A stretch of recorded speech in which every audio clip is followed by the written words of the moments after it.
Саламатсыздарбы, сиздер менен мен Элизат Эркинтур. Бүгүн студияда укук коргоочу Динара Ашрахунова. Саламатсызбы? Айтсаңыз, азыр январь айы эле да, бирок парламенттик шайлоого даярдыктар катуу башталгандай да, айрыкча баягы саясатчылар арасында. Сиздер бул жакта мониторинг жүргүзүп жатасыздарбы? Эмне тобокелчиликтер, эмне кызыктар күтүп жатат?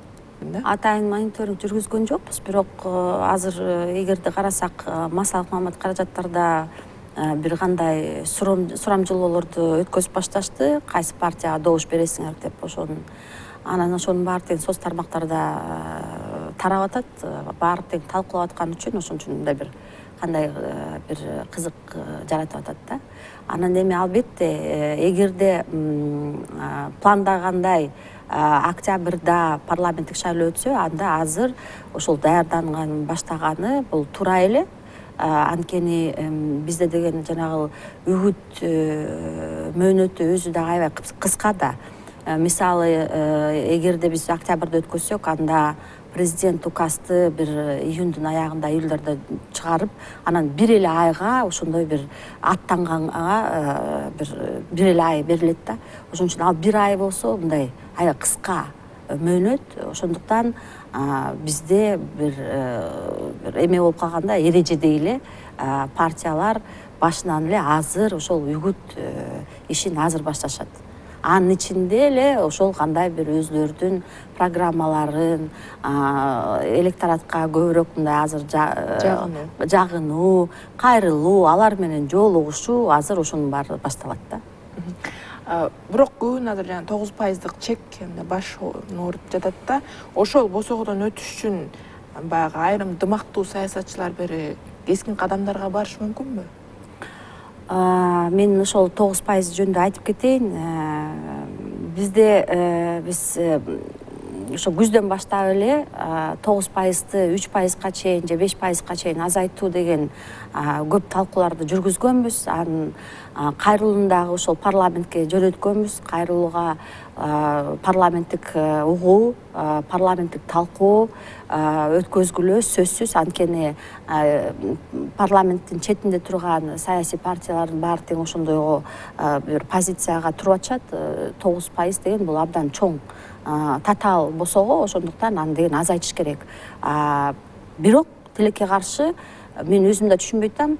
Парламенттеги депутаттар дудуктай эле эчтекени укпай эле ошол 9% жөнүндө ошону азайтуу боюнча бир жолу дагы бир өзүнүн позициясын айтышкан жок. Эмнеге деп ойлойсуз? Мен ойлойм, бул жерде президент көбүнчөсү ошол баары тең ошо президентти карап эле, президент эмне дейт деп эле ошого көнүп алган бул чакыруу. Анан эми 9%-ты азайтуу боюнча бирөө дагы сүйлөбөй, бирок келгиле добушубузду сатпайбыз. Анткени 9%-ты бир дагы саясий партия мыйзамдуу жолу менен таза өтө албайт. Ал деген абдан татаал босого. Ошондуктан бул жерде бул азыркы парламентте отурган партиянын лидерлери өзүлөрү дагы мындай өзүнө мындай чын суроо бериш керек да. Эми ушинтип эле добуш сатпай эле койгула, добушуңарды 20 миңге саткыла дебей эле, анан көрчү парламенттик угуу, талкуу өткөзүп туруп, ошол босогону азайтсак болот эле. Азыр бизде ошол июнга чейин убакыт бар. Демек, жана 9%-ды азайта албагандан улам добушуңарды 20 миңге чыгаргыла деген сөз келип чыгып атат дейсизби? Негизи ушу парламентте депутаттын ушу парламентте айтканы 20 миңге саткыла дегени кандай кабыл алдыңыз? Бул бир кандайдыр бир чакырык, мыйзам бузуу эмеспи же баягы бизде добуш сатууну расмий таанууга барабар болуп эмеспи? Ошо расмий таануу болуп атпайбы? Ал расмий таанууну бул өзү саясатчылар өзүлөрү ошол расмий таануу болуп атышат. Негизи баары тең башынан башталат да, балык башынан чирейт да. Эгерде саясатчылар өзүлөр таза мыйзамдуу болсо, мындай мыйзамдуу иштерди жасаса, таза жол менен, мыйзамдуу жол менен жасаса, анда жарандар деле мыйзамды бузганга барышпайт. Анткени ар бир жаран деген мындай мыйзамды бузам деп жүргөн жок. Ошондуктан эгерде силер өзү саясатчылар, саясий партиялар өзүлөр таза иштеп, мыйзамдуу жолунда ушундай бир добуштарды топтоп көрсө, анда дайыма ушундай жүрсө, жүрүп ушул деген маданият катары, саясий маданият болуп калат да, калыптанып калат. Бизде болсо баягы эле добушуңарды сатпа деп коюп эле анан кийин өзүлөрү барып туруп ошентип бири бирине акча таратышат, начальник штабына берет. Алар болсо ошентип эле акырындан бир жанагы маркетингке окшоштуруп эле, сетевой маркетинг болот го. Экинчиден, мындайда эгерде парламентке бул саясатчыларга жарандар ишенбесе, анда алар деген ушул 5 жылдын ичинде булар бизге эчтеке кыла албайт, жок дегенде ушул шайлоодо бир мындай пайда көрүп калайынчы деп ошондой сатат. Бул дагы абдан туура эмес, анткени башынан ошо саясатчылар өздөрү ишенимин жоготуп алган шайлоочулардын. Үчүнчүсүнөн эмне үчүн добуш сатып алып атат? Эгерде бийликтин партиясы административдик ресурс колдонсо, анын соперниктери айласыз анан кийин баягы акча топтоп, ошол акча менен добушту көбүрөөк топтогонго аракеттерин жасайт. Бизде азыр мыйзам бар да, баягы Кылмыш кодексинин 192 беренесинде экен, добуштарды сатып алган тарапты 260 миң сомго чейин айыпка жыгуу же болбосо 2,5 жылга чейин эркинен ажыратуу каралыптыр да. Бирок Кыргызстанда добуш сатып алган үчүн соттолуп кеткен адамды көрө элекпиз да, же сиздин практикаңызда болгонбу? Жок, болгон жок. Бул биринчиден. Бирок ошол учурда бул иштебейт. Бул мыйзам иштебейт. Мисалы мен ошол коалицияда жетекчи болуп иштеп атканда, биз байкоо жүргүзгөндө биз өзүбүз укук коргоо органдарга ошондой добуштар сатылып атат деген кайрылганда дагы укук коргоо органдар, прокурорлор андай арыздар менен иштей албайт, иштешпейт, иштегиси да келбейт, коркот. Негизи шайлоо убагында укук коргоо органдар, прокуратуралар баш тартат ошондой арыздарды караганга. Бирок азыр дагы бир мыйзам долбоор сунушталып жатыптыр. Добушун саткандарды дагы жазалоо боюнчачы, баягы жарандарды дагычы бир эле саясатчыларды эмес, ошо добушун саткандарды, аларды 30 миң сомго чейин айыпка жыгуу каралыптыр да. Демек, ал мыйзамдар иштебейт деп ойлойсузбу? Иштебейт, анткени кантип айтсам, мисалы ким барып бири-бирине арызданат. Анда жаранды деген добушун сатты деп ошонун баарын тең арыз бергенде дагы анын баарын тең тергөө жүргүзгөндө ошонун баарын жаран өзү доказывать этиш керек. Кантип сатты, кимге сатты дегенчи. Анын баарын мисалы тергөө органдар, укук коргоо органдар өткөзгөнгө даяр эмес. Ошондуктан эч ким бири-бирине арыз жазбайт. Бир айылда туруп адамдар бири-бирине арыз жазмак беле, бул добушун сатып алат, тиги добушун сатып алат. Бул биринчиден. Экинчиден, бул жерде ошол жана мен айтайын деген бир себептер түзүлөт да. Эгерде партия бийликке же мындай аны деген тыюу салабыз десе, анда провокация жазып, любой шайлоочу ушул партия мени деген менин добушумду сатып алам деп ушинтип бири-бирине ошондой бир провокациялар жазылат да. Бир тараптын кызыкчылыгы үчүн иштеп кетишкен. Туура, ошондой болуп кетет. Андай мүмкүндөр бар. Анан ошондуктан бул жерде мындай курчуп кетсе да мүмкүн да, курчуп кеткенге да мүмкүн. Ошондуктан мындай мыйзамдарды негизи ошо саясатчылар өзүлөрү мындай сүйлөшүп алса өткөзбөй да коет. Анда эмне кылыш керек? Добушту сатып отура бериш керек. Добушту сатпай эле, эми бул мындайда, эми бул баягы Акаевдин убагынан бери Акаев өзү добушуңарды сатсаңар саткыла, бирок кабинкага киргенде өзүңөрдүн жүрөгүңөр менен тандоо жасагыла деп ошентип башынан айтып койгон менен эч ким ушундай тыюу сала албайт экен, андай сөздү айтпа дегенге. Бирок негизи бул деген ошо саясатчылар ошондой айтып аткандын өзүнүн деңгээлин көргөзөт. Эми айласыз деле айтып атат 20 миңге, 12 миңге саткыла деген мен. Эми ал пайыздарды мен азыр кайрадан айткандай, эмне үчүн ошондой добуш сатып алып атат? Административдик ресурс, анан жанагы татаал эрежелер болуп атат да. Эгерде эрежелерди мындай жөнөкөйлөштүрсө, анда ошондой добуш сатып алганга деле себеби деле болбой калат да.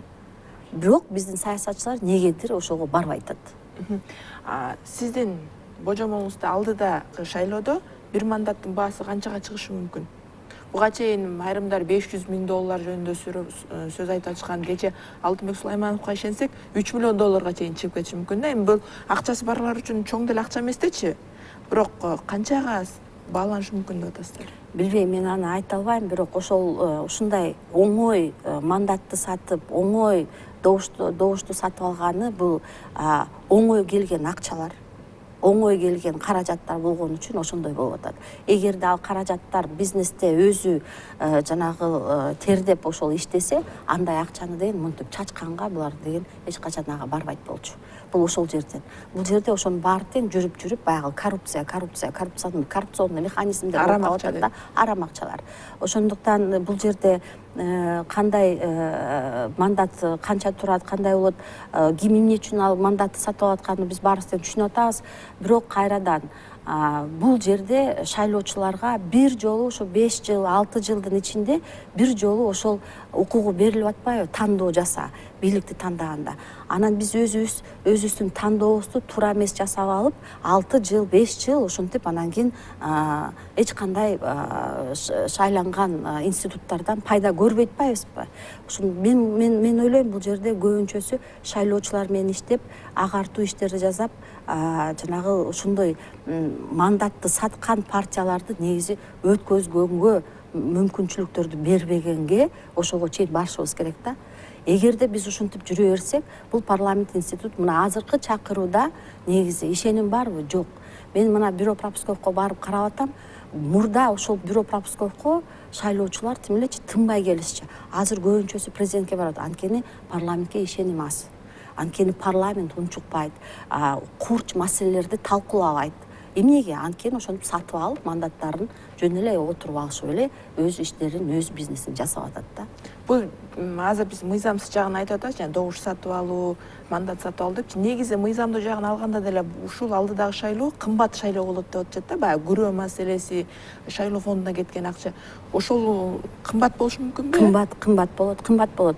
Кайрадан айтып атам, эгерде эрежелер, ушул аттанганга эрежелери абдан татаал болсо, анда ошонун баары тең кымбаттап кетет да. Мыйзамдуу жагы деле. Мыйзамдуу жагы деле. Анан ошондуктан биз деген баягы сунуштап атканыбыз, бул эрежелерди деген жөнөкөйдөш керек да. Ошол эле босогоону азайтыш керек. Ошол эле жанагы сиз айткан жанагы залогторду деген азайтыш керек. 5 миллион деген бул абдан чоң залог. Ошон үчүн бул жерде жаңы саясий күчтөргө чыкканга бир мындай мүмкүнчүлүктөр болбой калып атат да, тыюлар салынып калып атат да. Баягы эле акча бар партиялар эле, күчтөр эле, ошолор эле кайра эле бири-бири менен аттанышат. Ошентсе дагы баягы эрежелер татаалдаштырылса дагы азыр канча партиянын ортосунда талаш жүрүшү мүмкүн? Чыныгы бир 5-6 партия мүмкүн. Бул жерде баягы эле эми мен билбейм, СДПК азыр эми шайлоого чыкпай, анткени ыдырап кетти. Мына биримдик деп чыгып атат.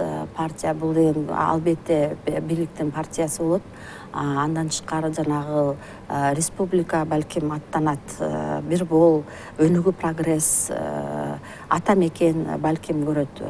Бүтүн Кыргызстан ошондой да, көбүнчөсү ошондой. Анан эми жаш жаңы саясий күчтөр чыгабы, чыкпайбы деген азыр суроо. Анткени көбүнчөсү, мен кайрадан айтпайм, могу татаал эрежелер жаштарга ошол өз партиясы менен барганга мүмкүнчүлүк түзүп бербеген үчүн жаштар ошол эски партияларга киргенге мажбур болуп атышат да. Бирок бул туура эмес. Рахмат кызыктуу маегиңизге. Бүгүн бизде укук коргоочу Динара Ашрахунова болду. Аны мен Элизат Эркин алып бардым. Саламатта болуңуздар.